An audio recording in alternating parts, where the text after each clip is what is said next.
Hello friends, आपका स्वागत है मेरे इस प्यारे से YouTube channel EDU physics Hindi में। आज हम कक्षा 10 विज्ञान रासायनिक अभिक्रियाएं एवं समीकरण का पार्ट 2 लेकर आए हुए हैं। आई होप कि आप पहले वीडियो को देख लिए होंगे। पहले वीडियो में हमने रासायनिक अभिक्रिया क्या होती है, रासायनिक समीकरण क्या होता है और रासायनिक अभिक्रिया का एक छोटा सा एक्सपेरिमेंट देखे थे।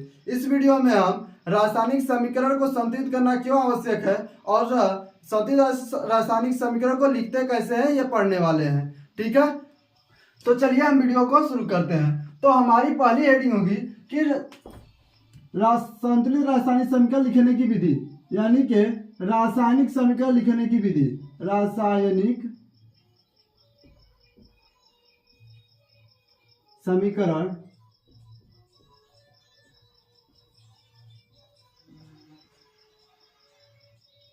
लिखने की विधि।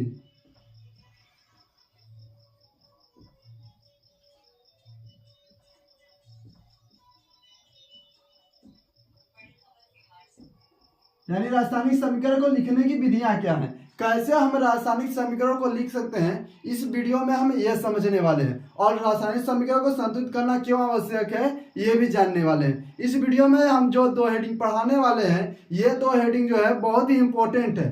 कई बार क्वेश्चन ये सीधे बोर्ड में नहीं पूछा है, इसलिए इस वीडियो को आप लास्ट तक बने रहिएगा ताकि जब आपको बोर्ड एग्जाम देना पड़े तो आप आसानी से अपना नंबर ला सके। ठीक है, अगर आप इस पूरे चैप्टर को अच्छे से पढ़ लेते हैं तो हम आपको गारंटी देते हैं कि इस चैप्टर से कोई भी क्वेश्चन बाहर से नहीं पूछा जाएगा। हर एक टाइप का हर एक क्वेश्चन हम यहाँ पर कराने वाले हैं।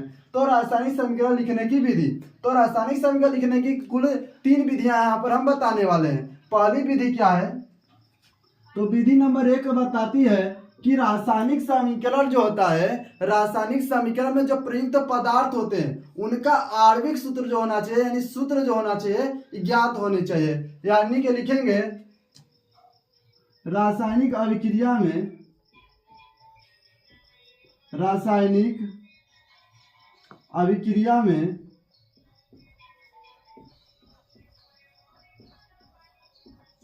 रासायनिक अभिक्रिया में अभिकारकों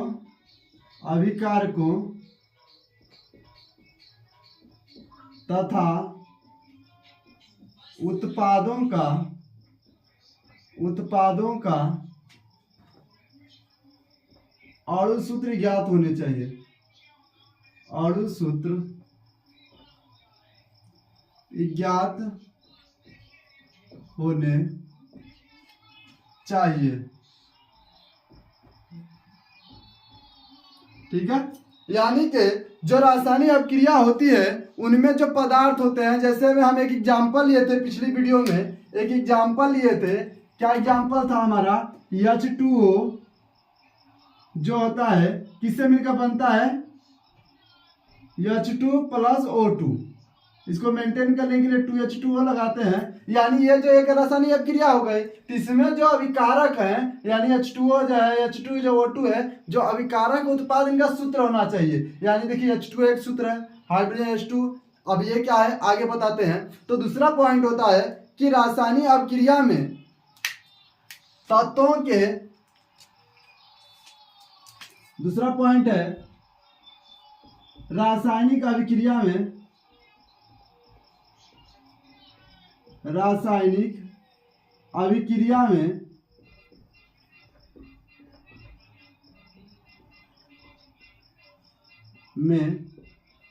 तत्वों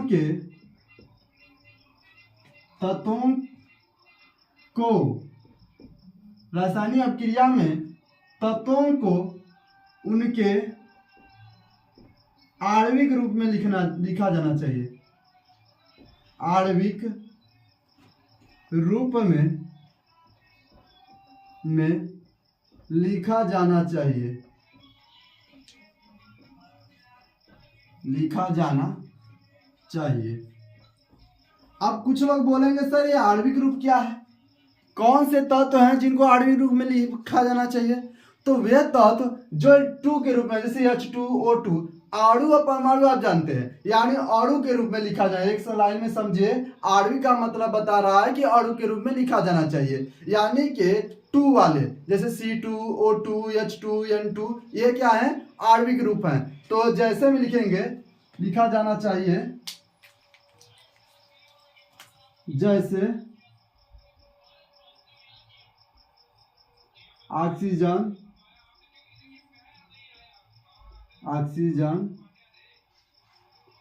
हाइड्रोजन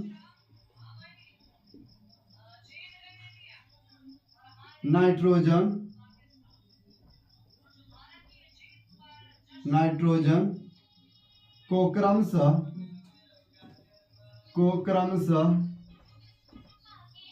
H2, पहले ऑक्सीजन है तो पहले O2 होगा, O2, फिर हाइड्रोजन तो H2 और नाइट्रोजन को N2 के रूप में लिखते हैं,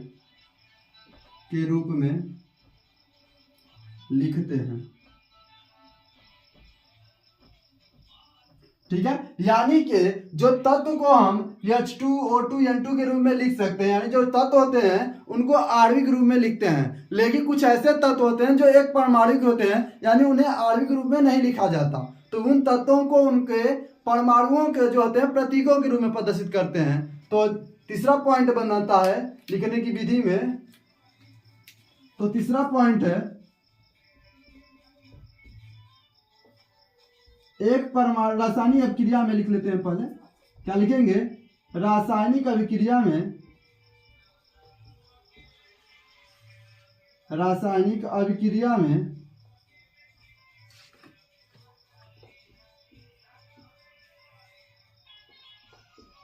एक परमाणु तत्वों को एक परमाणु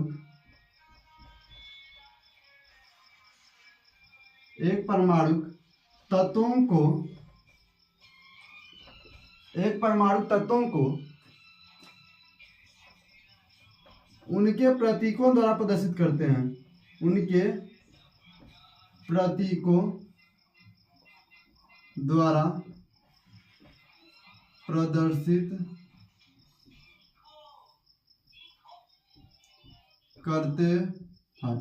ठीक है। यानी रासायनिक अभिक्रिया में जो एक परमाणु तत्व होते हैं उनके प्रतीकों से प्रदर्शित करते हैं। ऐसे आपको समझ में नहीं आएगा, जब उदाहरण लेंगे तो समझ में आएगा। जैसे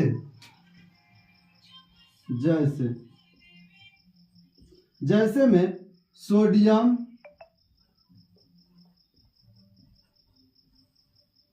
पोटेशियम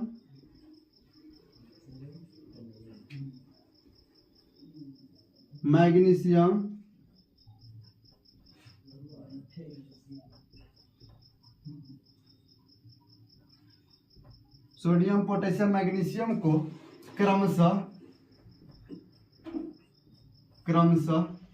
क्या लिखते हैं। तो सोडियम को आप जानते हैं Na लिखते हैं। कभी आप Na2 देखें, अकेला Na2 नहीं होगा, किसी अगर यौगिक में Na2 आ रहा है तो बात अलग है, लेकिन केवल Na2 कभी भी लिखा नहीं जा सकता। लेकिन O2 H2 N2 ये लिख सकते हैं, लेकिन ये एक परमाणु तत्व है, इन्हें अलग से नहीं लिखा जा सकता। इसलिए कभी भी Na जो है अकेला 2 के साथ नहीं आएगा, जब भी आएगा सिर्फ Na आएगा। उसी तरह से पोटेशियम को K लिखेंगे और मैग्नीशियम को Mg लिखते हैं, ठीक है।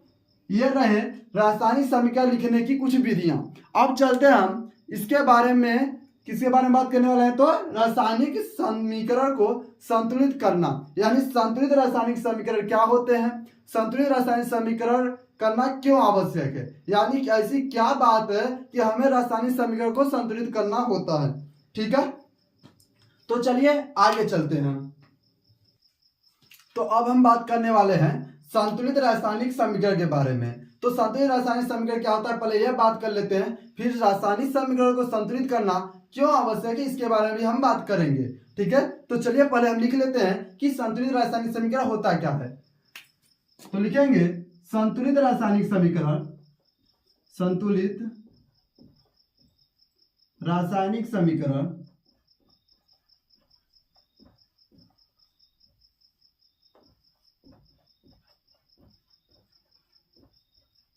संतुलित रासायनिक समीकरण वह समीकरण है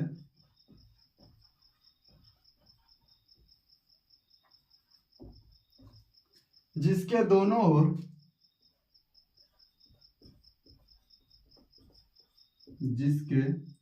दोनों ओर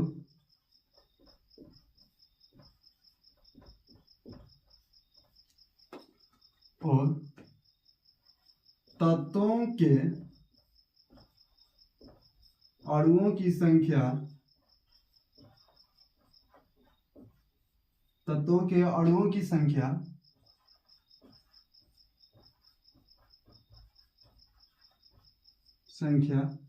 समान होती है।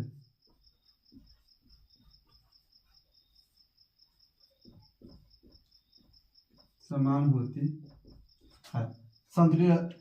अब देखिए संतुलित रासायनिक समीकरण क्या है कि वह समीकरण जिसके दोनों ओर तत्वों की जो अणुओं की संख्या होती है समान होती है उसे हम संतुलित रासायनिक समीकरण कहते हैं। ठीक है, और इसके बारे में जो ये होता है संतुलित रासायनिक समीकरण, यह द्रव्यमान संरक्षण के नियम का पालन करता है। तो लिखेंगे यह द्रव्यमान संरक्षण के नियम का द्रव्यमान संरक्षण के नियम का पालन करता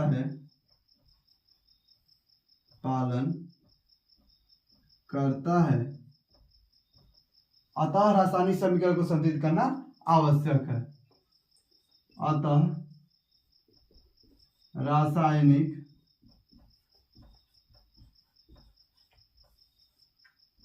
समीकरण को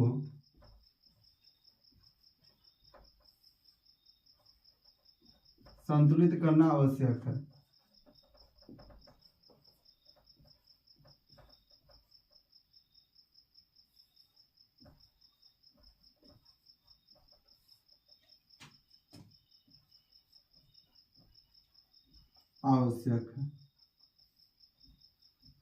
यानी कि जो रासायनिक अभिक्रिया होता है, रासायनिक अभिक्रिया में जो दोनों साइड के तत्व होते हैं, जैसे कि रासायनिक अभिक्रिया लिखे पॉपुलर रासायनिक अभिक्रिया जो हमने बताया है, जो सभी में अब तक हम यूज करते आए हैं, वो कौन सा है? तो वह रासायनिक अभिक्रिया है H2 + O2 reaction mark H2O।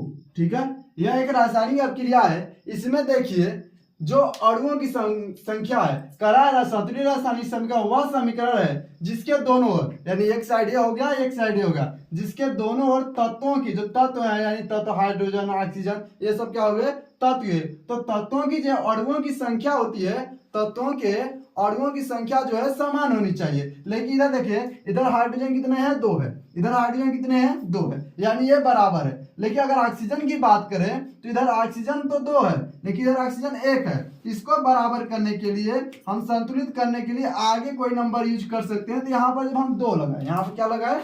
2 लगाए, तो ऑक्सीजन तो 2 हो गया यहाँ पर, लेकिन हाइड्रोजन 4 बन गया। तो यहाँ पर ऑक्सीजन 2 है, लेकिन हाइड्रोजन 2 है, तो इस हाइड्रोजन के आगे भी 2 लगाएंगे, 2 लगाएंगे तो 4 हो गया। अब देखिए जितना तत्व हम मिलाए हैं उतना ही तत्व हमें प्राप्त हुआ है। तो यह संतुलित रासायनिक समीकरण हो गया, यानी कि यह द्रव्यमान संरक्षण के नियम का पालन करता है। अगर आप बताइए कि गेहूं पिसाने आप जाते हैं, बाय द वे गेहूं पिसाने जाते हैं, तो जितना गेहूं आप डालते हैं उसमें से उतना ही आटा निकलता है। अगर आप 10 किलो गेहूं डाल रहे हैं तो वहां से 10 किलो आटा आपको मिलता है। यह द्रव्यमान संरक्षण का नियम हुआ कि हम जितना सामान डालेंगे उतना ही मिलेगा। लेकिन यहाँ पे क्या हो रहा था कि हाइड्रोजन हम 2 दे रहे थे, लेकिन मिल 3 दो रहा था, लेकिन ऑक्सीजन 2 रहे थे तो मिल 1 रहा था। इसको बराबर करने के लिए हमने कुछ जुगाड़ किया, जिससे हाइड्रोजन में 2 दे दिया, इधर हाइड्रोजन में 2 दे दिया, तो हमारा बैलेंसी जो हो गया बराबर हो गया। ये हो गया संतुलित रासायनिक समीकरण। आई होप कि समझ में आ गया होगा। अब संतुलित रासायनिक समीकरण करते कैसे है, जो हमने 2 लगाया, 4 लगाते हैं, कहीं 6 लगाते हैं, तो ये कैसे करते हैं हम अगले वीडियो में देखेंगे। तो आई होप कि समझ में आ गया होगा। अगर वीडियो अच्छा लगा हो तो वीडियो को लाइक करके चैनल को सब्सक्राइब कर दीजिएगा और अपने दोस्तों तक शेयर कर दीजिएगा। ठीक है।